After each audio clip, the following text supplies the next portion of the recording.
चालाक बंदर और दो बिल्लियाँ। एक गांव में दो बिल्लियाँ घूम रही थी। उसमें से एक बिल्ली ने एक घर में से एक रोटी चुरा ली। रोटी चुराकर वो एक सुनसान जगह पर चली गई। पेड़ के नीचे बैठकर वो सोचने लगी कि अब रोटी आधी आधी हम खा लेते हैं।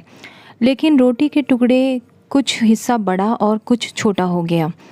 उनकी इस लड़ाई के चक्कर में एक चालाक बंदर उनका झगड़ा देखकर ये सोचने लगा कि मैं इसका फ़ायदा ज़रूर उठा सकता हूँ। वो दोनों बिल्लियों के पास गया और बोला, तुम दोनों लड़ क्यों रही हो? मैं इस रोटी के बराबर हिस्से करके तुम दोनों में बांट देता हूँ।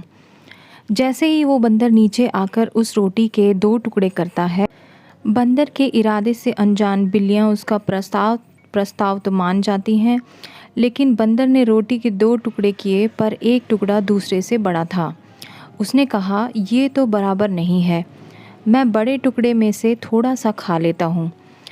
इस तरह वह हर बार एक टुकड़ा बड़ा और एक छोटा छोड़ देता और हर बार बड़े टुकड़े में से कुछ रोटी खा लेता। ऐसा करते करते बंदर ने सारी रोटी चट कर ली और जब वो रोटी के टुकड़े इस तरीके से काटने लगा तो बिल्लियाँ उसका मुंह देख रही थी कि कब ये रोटी उनके बराबर हिस्से में आएगी।